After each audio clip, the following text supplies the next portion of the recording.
Hi, welcome to another episode of Hot Takes. And Britain, defensively speaking, it's in a lot of trouble. It's in a massive hole. You have a government not willing to pay, not willing to invest, not willing to put the resources in to our military. Indeed, looking to shave it, looking to cut things. NATO rules say 2.5% or more of your national GDP must go on defence. We're nowhere close to that. Currently, as it stands, there's about 105,000 soldiers.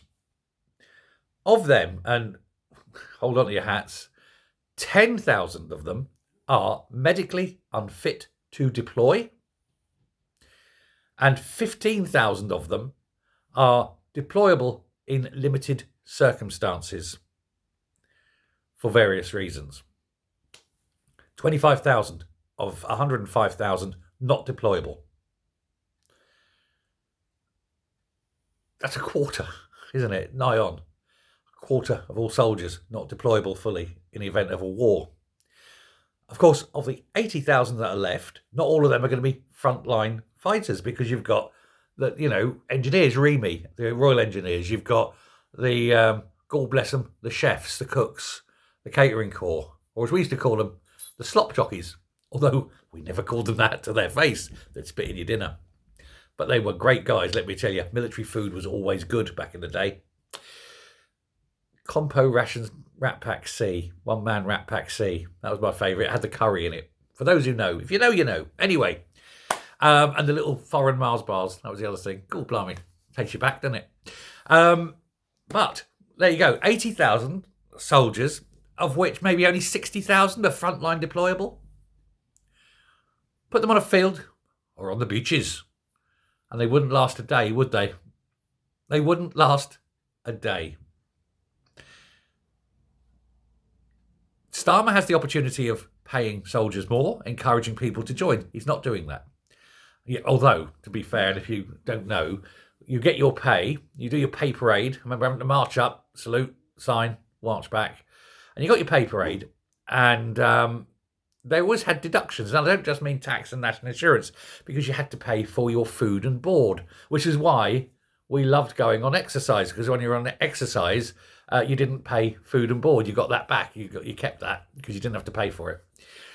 So if you're doing like a 2-week thing in the Black Forest, woohoo, you came back and you were like, all that money, lovely. But you still had to pay for it. There it was a deduction. So if they put your wages up, all they do is they just put the food and board up as well. You only see about half the pay rise. Bastards. But never mind poor little Tommy, right? Poor little Tommy was still able to go out and cause havoc in town. But that's then. Nowadays, not allowed. Not so much, The pay's awful. The treatments are terrible. The housing is falling apart, especially if you're in a pad's house, a married man's quarters.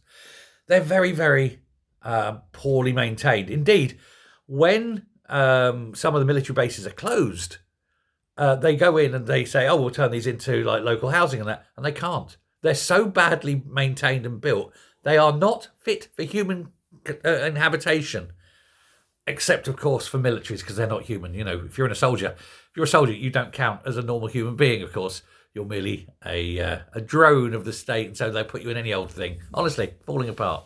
But enough of the trials and tribulations of the soldiers. 60,000 and they've gone. What else is a problem here?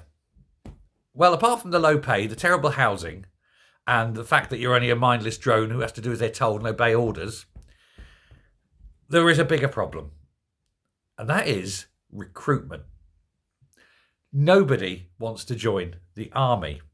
Now, of course, we've got an increasingly bigger section of society that never will. You know who I mean. But even of those who will, maybe someone from our army families where father, grandfather, great-grandfather fought in the 1st, 2nd, and, say, Falklands or something. They're not joining up, even from military families. And you can't blame them.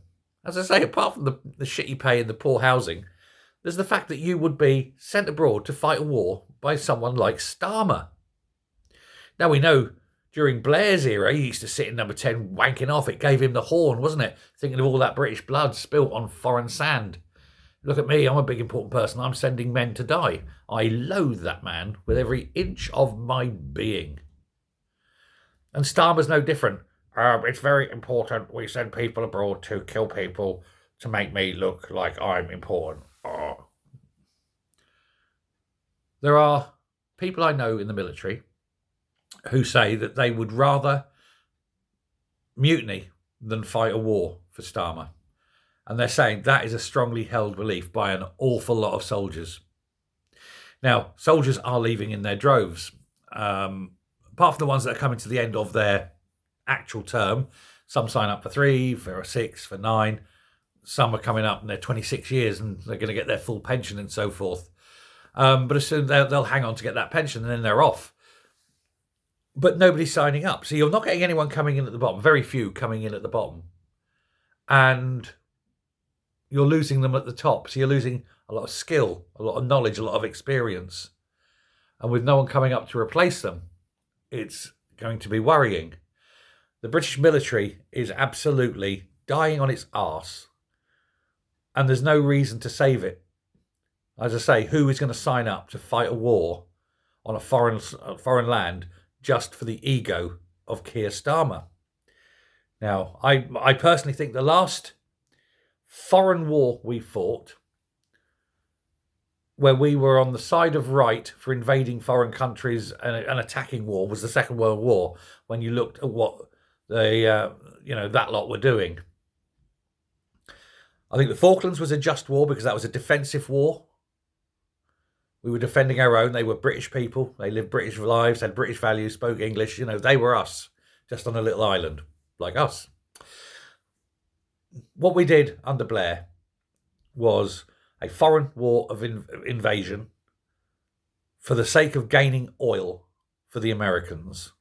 We were on the wrong side of that battle. We should never have gone in. We should keep our nose out of other countries' affairs. And unless it's a war for humanitarian reasons, let them get on with it. Let them deal with their own. We do not risk our soldiers, our precious few soldiers' lives, just to appease politicians. If a politician wants to fight a war, fine. I want to see his or her children on the front line on the first day. Let's see then how quick they are to push the button and start a war. I tell you, they saw their kids there, sitting 18, 19 years of age, little gun in hand, about to run into the face of the enemy, shitting themselves. They'd think twice. They'd stop killing us while they're at it. I think Britain is about to lose its army. I think Britain's military will become purely ceremonial. There may be just a defensive force, and I don't think we should even be in NATO any longer. I think we should just pull out. There's no point if we can't maintain it. You either pay the soldiers well and build the army up to 300,000, 400,000, or just give up. Where we are now, it's neither one thing or the other, is it? Let me know what you think. Thanks very much. Goodbye.